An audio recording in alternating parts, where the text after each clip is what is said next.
मुंबईच्या सकाळच्या गर्दीत प्रत्येक क्षण एका नवीन कहाणीची सुरुवात असते आणि काही वेळा आपल्याला ती भेट फक्त अचानक मिळते. मुंबईतल्या सकाळच्या गर्दीत एक वेगळ्याच प्रकारचं संगीत असतं. हजारो पावलांचा थाप, स्थानकात येणाऱ्या लोकलचा आवाज, चहाच्या टपरीतली किलबिल आणि त्या सगळ्यांमध्ये रुतलेली घाई, सगळं मिळून एक चित्र तयार होतं या शहराचं. पण आरवला या सगळ्यात रस नव्हता. त्याला फक्त त्याच्या कॅमेऱ्यातली शांतता हवी होती. लिंकिंग रोड बस स्टॉप, सकाळचे 8:30. आरवने घड्याळाकडे पाहिलं. बस नेहमीप्रमाणे लेट होती. त्याने त्याच्या कॅनन 5D Mark IV वर लेन्स कॅप चेक केला. आजच्या शूटसाठी लवकर पोहोचायचं होतं.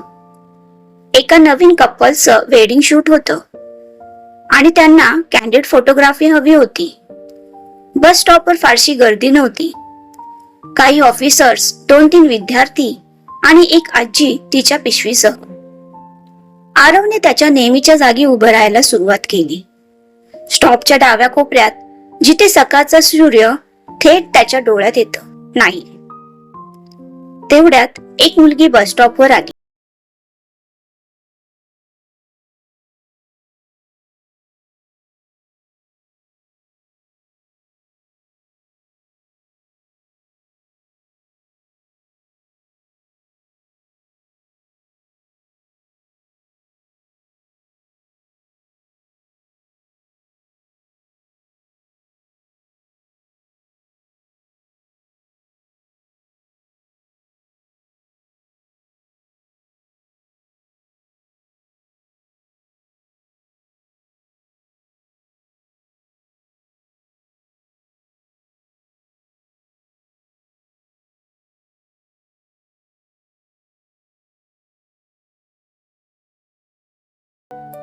तिने लेस कॅप उचलला आणि त्याच्याकडे दिला. हे घ्या. आरव थोडा गोंधळला. मुंबईत लोक सहसा मदत करायला तयार राहत नाही म्हणजे करतात, पण असं सहजपणे नाही. तिचा आवाज सॉफ्ट होता, पण कॉन्फिडंट दिसत होता. थँक्स. आरवने लेन्स कॅप घेतला आणि हळूच हसायचा प्रयत्न केला. त्याला अजूनही लोकांशी बोलणं अवघड वाटायचं, खास करून परक्यांशी. तिने कॅमेऱ्याकडे झटकन पाहिलं, पण सर्व काही लक्षपूर्वक पाहत होती. कॅमेरा चांगला आहे. Canon 5D. आरव गप्प बसला. हे त्याच्यासाठी अनपेक्षित होते.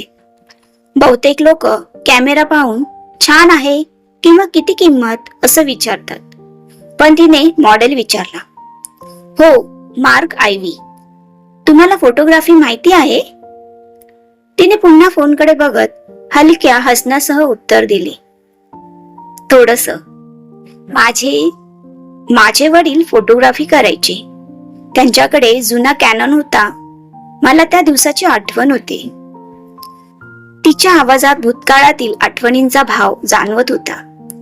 आरवला विचारायचं होतं, आता ते करतात का? पण तो विचार करायला लागला, ती भूतकाळात बोलली का? करायचे म्हणजे? त्याने विचार करायचं सोडून दिलं. कदाचित ते वडील व्यस्त असतील आता. छान आहे. मला भेटलेल्या बहुतेक लोकांना कॅमेरा ब्रँड्स माहिती नसतात. ती हसली. एक जेन्युइन हसू. मी मीरा. तुम्ही? आरव. मीरा नाव सोपं होतं, पण त्याच्या कानांना ते काहीतरी वेगळं वाटलं. तेवढ्यात बस आली. लेट नेहमीप्रमाणे. गर्दी पुढे सरकली. चला, बस आली. मीरा आधी चढली आणि आरवही. बसमध्ये जागा मिळाली नाही, पण ते स्टँडिंग एरियामध्ये दोघं एकमेकांच्या जवळ उभे राहिले. मीरा पुन्हा तिच्या फोनवर बिझी झाली. आरवने खिडकी बाहेर पाहिलं, पण त्याच्या मनात तिचा विचार चालूच होता. बस पुढे निघाली. दोघांचं लक्ष वेगवेगळ्या ठिकाणी होतं, पण दोघांच्याही मनात एकच विचार होता.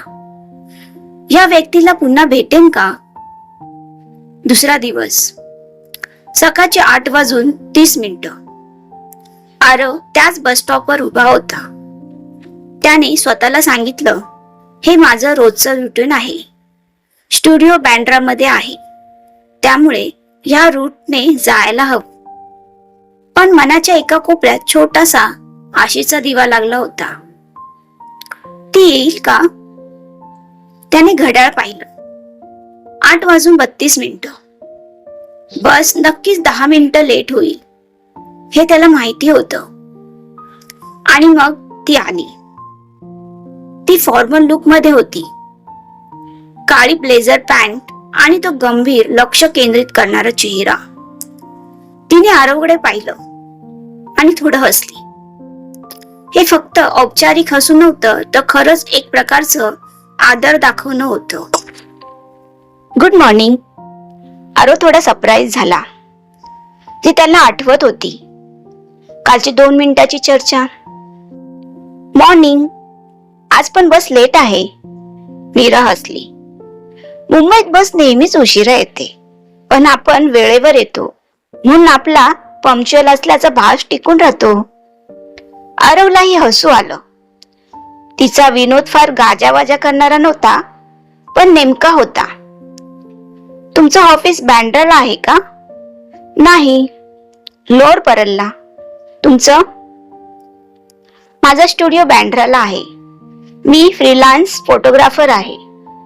मीराने आश्चर्याने त्याच्याकडे पाहिलं, पण ते आनंददायक आश्चर्य होतं. अरे वा, मला वाटलं तुम्ही कॉर्पोरेट फोटोग्राफर असाल. फ्रीलान्स म्हणजे तुम्ही स्वतःचा बिझनेस? हो, तसं म्हणायला हरकत नाही. मुख्यतः लग्न कार्यक्रम, कधी मधी पोर्टफोलिओ शूट. फार मोठा पगार नसतो, पण स्वातंत्र्य आहे. मीराने मान हलवली. स्वातंत्र्य महत्वाचंच. मी मार्केटिंग एनालिस्ट आहे. एका नव्या स्टार्टअप मध्ये. त्यांनी मला सिंगापूरला ऑफर दिली आहे. आरवच्या मनात एक अचानक विचार आला. सिंगापूर म्हणजे ती जाणार आहे. सिंगापूर छान आहे. कधी जाणार? 30 दिवसात. Notice period संपतोय. विजाच्या प्रक्रिया सुरू आहे. 30 दिवस हा शब्द ऐकताच आरवच्या छातीत कुठेतरी जडपणा जाणवला. 30 दिवस म्हणजे किती थोडा वेळ. खूप छान संधी आहे तुमच्या करिअरसाठी. मीराने होकारती मान हलवली, पण तिच्या चेहऱ्यावर संमिश्र भाव होते. हो आहे, पण मुंबई सोडणं थोडं कठीण आहे. हे माझं शहर आहे. मी इथे एकटीच MBA साठी आले होते आणि आता.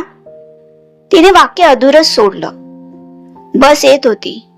आरवच्या तोंडून नकळत शब्द बाहेर पडले. मग आपल्याकडे फक्त 30 दिवस आहेत एकत्र बसची वाट पाहण्यासाठी? तो स्वतःच थोडा दचकलाच. हे बोलायचं नव्हतं, पण ते बोललं गेलं होतं. मीराने त्याच्याकडे पाहिलं. थोडा वेळ खोल आणि विचारत टाकणार. हो, फक्त 30 दिवस. दोघं बसमध्ये चढले. यावेळी त्यांना जागा मिळाली शेजारी शेजारी. पुढचे 4 दिवस एक ठराविक सवयीप्रमाणे गेले. सकाळी 8:30 तोच बस स्टॉप, तीच दोघं. बस नेहमीप्रमाणे उशिराच यायची आणि त्या 15-20 मिनिटात त्यांचं छोटस जग तयार व्हायचं. तिसऱ्या दिवशी आरवने मोबाईल काढून मीराला एक फोटो दाखवला. बँड्रा शिफेसवरचा सकाळचा क्षण. सोनेरी प्रकाश पाण्यावर अलगद पसरलेला आणि त्या प्रकाशात एक मच्छीमार आपली जाळी साफ करताना. वाव, हा फोटो तुम्ही काढला? मीराच्या आवाजात खरंच कौतुक होतं. हो, मला सकाळचा प्रकाश खूप आवडतो. मऊ, डोळ्यांना न टोचणारा, प्रोटेक्ट साठी अगदी योग्य. मीराने फोटो मोठा करून बारकाईने पाहिला. आरव, तुमच्यात खूप टॅलेंट आहे. हा फक्त टेक्निकल स्किल नाही, तुम्ही इमोशन्स कॅप्चर करता. आरव थोडा लाजला. कौतुक ऐकायला तो कधीच सरावलेला नव्हता. थँक्स. पण मला लोकांशी बोलणं अवघड जातं. कॅमेरा मागे राहिलं की मी कम्फर्टेबल असतो, पण रिअल लाईफ मध्ये मीराने लगेच ओळखली. Social anxiety? तो थोडा आश्चर्याने हसला. तुम्हाला कसं कळलं? माझ्या एका मैत्रिणीला होती. ती म्हणायची लोक स्कॅरी आहेत, पण सिच्युएशन्स नाहीत. आरो काही क्षण विचारात पडला. खरं आहे, म्हणूनच कदाचित मी फोटोग्राफी निवडली. लेन्स मधून पाहिलं की लोक वेगळे दिसतात. नाही, वेगळे नाही, खरं तर जास्त खरे दिसतात. मीराने त्याच्याकडे पाहिलं. थोडंसं आश्चर्य, पण मनापासूनच कौतुकही. तुम्ही कवी आहात का? आरव हसला. नाही, फक्त एक थोडासा अवघडलेला फोटोग्राफर, जो जरा जास्तच विचार करतो. 5वा दिवस खासच होता. मीरा शांतपणे बोलायला लागली, पण तिच्या आवाजात आतले आत दडलेलं ओझं स्पष्ट जाणवत होतं. मी सिंगापूरला का जाते माहित आहे? माझ्या आई वडिलांनी माझ्या MBA साठी मोठं लोन घेतलं, खूप मोठं. ते नाशिकचे शेतकरी आहेत. माझं मोठं स्वप्न होतं आणि त्यांनी माझ्यावर पूर्ण विश्वास ठेवला. आता ते लोन फेडायचं आहे. तिच्या आवाजात निर्धार होता, पण त्याचबरोबर अपराधीपणाची एक हलकी छटा होती. सिंगापूरमधील नोकरीची ऑफर खूप चांगली आहे. आत्ताच्या पगाराच्या तिप्पट. 4-5 वर्षात सगळं लोन संपेल आणि मग पुढे बघू. आरवने शांतपणे विचारलं, पण तुमचं मन काय सांगतं? मीरा क्षणभर थांबली. तो प्रश्न तिला स्वतःलाच विचारायचा होता. माझं मन? मला खरंच माहिती नाही. मी एक जबाबदार मुलगी आहे. आई वडिलांचं ऋण फेडायचं आहे. बाकी मन असं वेगळं काही असतं का? आरव काही क्षण काहीच बोलला नाही. त्याला जाणवलं, कधी कधी जबाबदाऱ्या स्वप्नांपेक्षा मोठ्या असतात. तुम्हाला खरंच जायचं आहे? त्याने हळूच विचारलं. नाही असं नाही, मला करिअर करायचं आहे, यशस्वी व्हायचं आहे, पण मुंबई सोडायला भीती वाटते. हे माझं घर आहे. इथली माणसं, रस्ते सगळं ओळखीचं आहे आणि पुन्हा नवीन ठिकाणी जाऊन सगळं नव्याने सुरू करायचं थोडं कठीण वाटतं. ती अचानक थांबली आणि आरवकडे पाहिलं. सॉरी, मी खूप बोलते का? आरव हलकासा हसला. नाही, अजिबात नाही. मला आवडतं तुमचं बोलणं ऐकायला. मीरा मनापासून हसली. उबाबदार, खऱ्या आनंदाचं हसू. तुम्ही खूप चांगले लिस्नर आहात. आरव, हे रेअर आहे. 6वा दिवस. Turning point. आरवने स्वतःला मनाने तयार केलं. त्याला काहीतरी विचारायचं होतं, पण त्याची सोशल एन्झायटी त्याला थांबवत होती. ती नकार देईल का? तिला विचित्र वाटेल का? पण आज त्याने धाडस केलं. मीरा, मला एक गोष्ट विचारायची होती. ती त्याच्याकडे वळली कुतूहलाने. हो, ती बोलली. तुम्हाला माझा व्हॉट्सअप नंबर हवा आहे का? आरवला स्वतःलाच हसू आलं. इतक्या औपचारिक पद्धतीने कोण व्हॉट्सअप नंबर विचारतं? मीरा हसली. हो, खरं तर मला विचारायचं होतं, पण मला वाटलं अवघडल्यासारखं होईल. नाही. आरव म्हणाला थोडा सुटकेचा निश्वास टाकत. मला वाटलं कदाचित आपण संपर्कात राहू शकतो, म्हणजे फोटोग्राफीचे टिप्स किंवा काहीही. मीराने तिचा फोन काढला. फोटोग्राफीचे टिप्स? नक्की. आणि कदाचित जोक्स पण. मी जोक्स मध्ये फारसं चांगला नाही, ते मला माहिती आहे.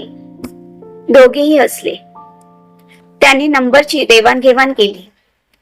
एक साधी कृती, पण दोघांनाही जाणवत होतं हे काहीतरी वेगळं आहे. त्या संध्याकाळी आरवला एक मेसेज आला. आजचं शूट कसं झालं मीरा? आरव हसला.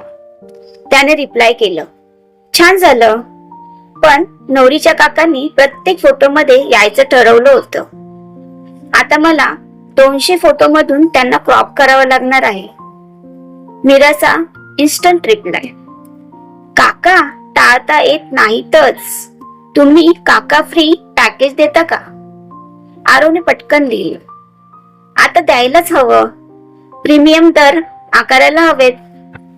आणि मग गप्पांचा ओघ सुरूच राहिला. मेसेजेस, जोक्स, छोट्या छोट्या गोष्टी, दिवसातले किस्से.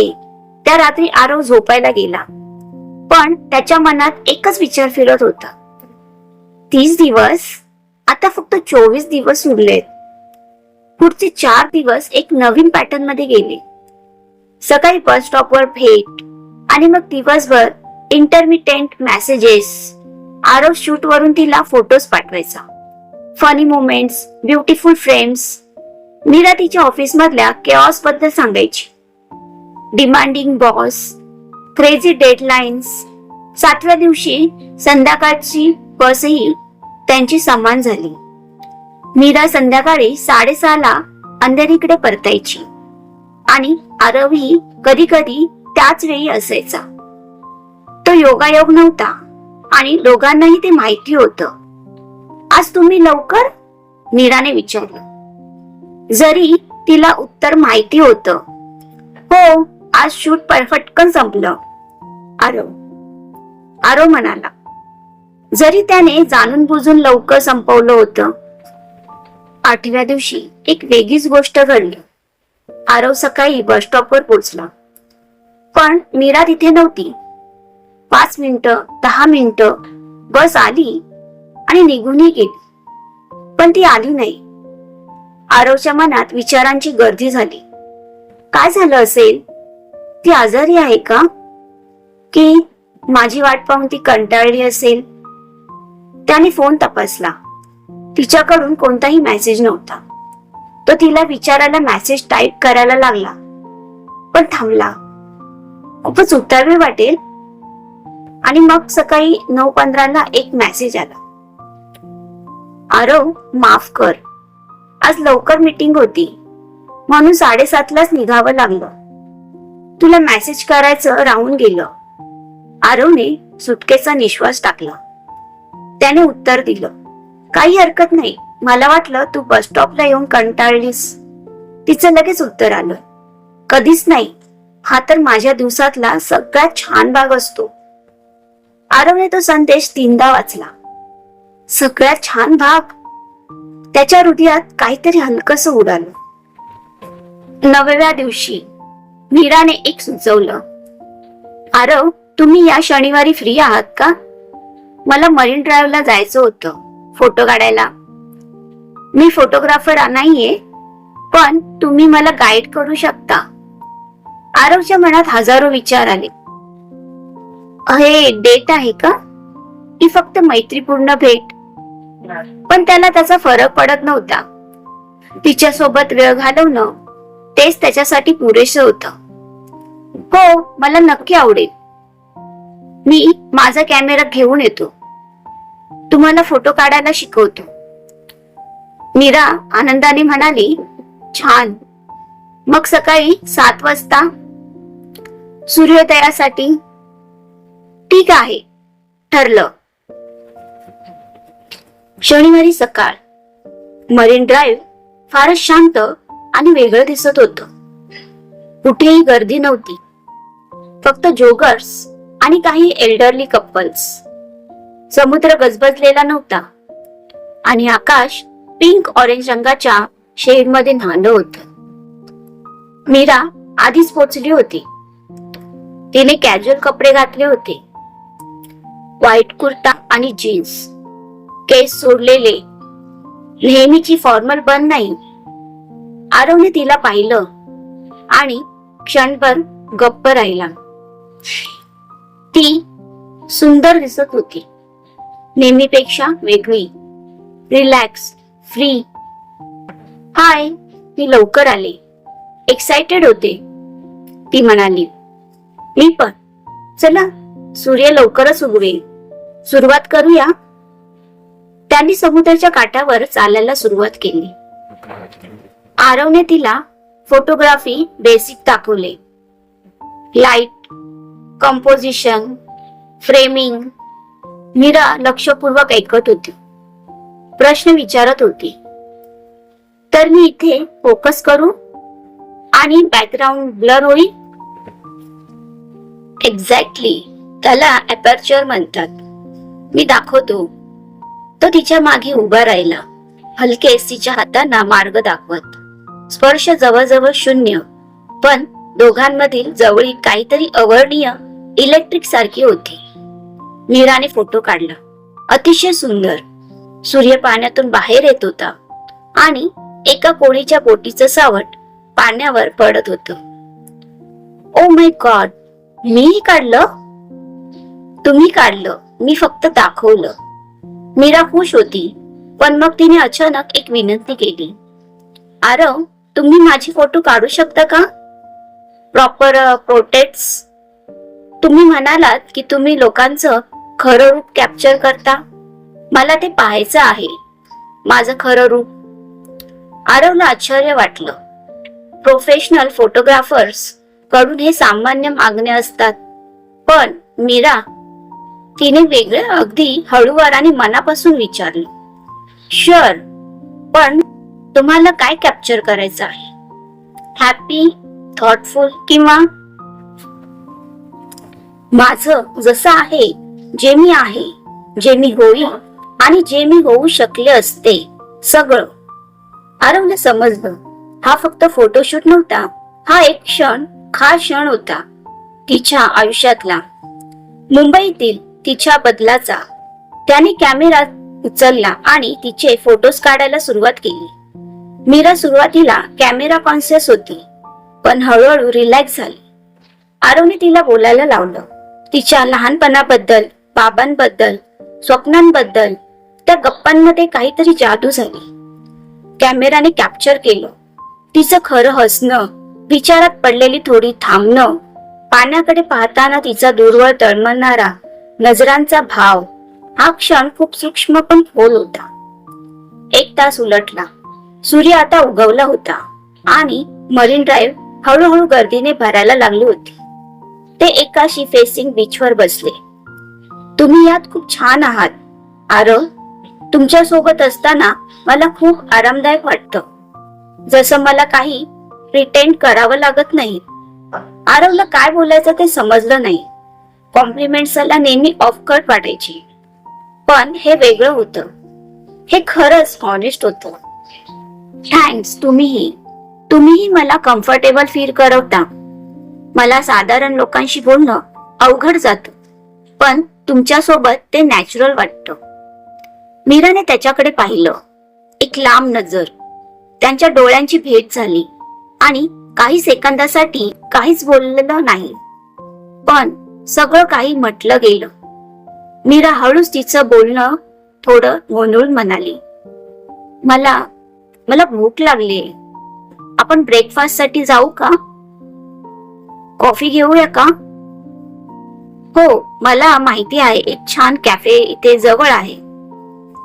कॅफेमध्ये त्यांनी कॉफी आणि सँडविचेस ऑर्डर केले. बोलणं सुरू होतं. खोल, अर्थपूर्ण संवाद. आरव, तुमची फॅमिली फोटोग्राफी बद्दल काय विचार करते? म्हणजे स्टेबल जॉब नाही म्हणून? सुरुवातीला ते चिंतेत होते. आई शिक्षिका आहे, बाबा बँकेत, दोघही सरकारी नोकऱ्या. त्यांना स्टॅबिलिटी हवी होती, पण मी त्यांना सांगितलं मला हे आवडतं आणि हळूहळू ते समजले. आता ते मला सपोर्ट करतात, पण लग्नाचा दबाव आहे. मीरा हसली. तुम्हाला पण, मला पण. आई दर महिन्याला मुलाचे स्थळ पाठवते. मी सांगते आधी करिअर, ती म्हणते दोन्ही करता येतं. पण मला वाटत नाही, फोकस हवा. तुम्हाला असं वाटतं का लग्न आणि करिअर एकत्र होऊ शकत नाही? मीरा थांबली, विचार करत. नाही म्हणजे होऊ शकतात, पण मला वाटतं तुम्हाला योग्य व्यक्ती आणि योग्य वेळ दोन्ही हवे, आणि ते दोन्ही एकाच वेळी समक्रमित होणं फार दुर्मिळ आहे. आरवला तिचं लॉजिक आवडलं, पण त्याच्या मनात एक विचार आला, आपण योग्य लोक आहोत का, पण चुकीच्या वेळेस? त्याने तो विचार मनातच दाबून टाकला. खूप लवकर होतं, फक्त 11 दिवस झाले होते. कॅफे मधून बाहेर पडताना मीराने आरवला विचारलं, आरव, तुमचा स्टुडिओ कुठे आहे? मला बघायला मिळेल का? म्हणजे तुमच्या फोटोज, तुमचं वर्क स्पेस. आरव थोडा नर्वस झाला. त्याचा स्टुडिओ फारसा फॅन्सी नव्हता. एक छोटं रूम, बेसिक उपकरणं. पण मीरा खूप खरं आणि उत्सुकपणे विचारत होती, हो नक्की, आज दुपारी फ्री आहे. तुम्हाला बँड्रा येता येईल का? नक्की. बँड्रा आरवचा स्टुडिओ एका जुन्या इमारतीच्या दुसऱ्या मजल्यावर होता. बाहेरून अगदी साधा, पण आत पाऊल टाकताच जणू वेगळ्या जगात प्रवेश केल्यासारखं वाटायचं. भिंतींवर असंख्य छायाचित्र लावलेली होती. लग्न सोहळे, पोर्ट्रेट्स, निसर्ग दृश्य. प्रत्येक छायाचित्रात भावना जिवंत होत्या. कुठे आनंद, कुठे ओलावा, कुठे आशा. एका कोपऱ्यात कॅमेरे, लेन्सेस आणि इतर उपकरणं नीटनेटकी ठेवलेली. दुसऱ्या कोपऱ्यात छोटस टेबल, त्यावर लॅपटॉप आणि एडिटिंग साठीचा सगळा सेटअप. मीरा आत आली आणि क्षणभर थांबली. तिची नजर हळूहळू भिंतीवरच्या छायाचित्रांवर फिरू लागली. आरव, हे सगळे फोटो तुम्हीच काढले आहेत? तिने हलक्या आवाजात विचारलं. हो, आरव शांतपणे म्हणाला. गेल्या 5 वर्षात. तेवढ्यात एका विशिष्ट फोटोने तिचं लक्ष वेधून घेतलं. एका वृद्ध जोडप्यांचं, त्यांच्या 50व्या लग्नाच्या वाढदिवसानिमित्त काढलेलं छायाचित्र. त्यांच्या डोळ्यात प्रेम होतं, पण ते नवलाईचं नव्हतं, ते अनुभवी, परिपक्व आणि खोल होतं. हा फोटो खूप सुंदर आहे, मीरा हळूच म्हणाली. तुम्ही फक्त त्याचा क्षण नाही, त्यांची कहाणी कॅप्चर केली.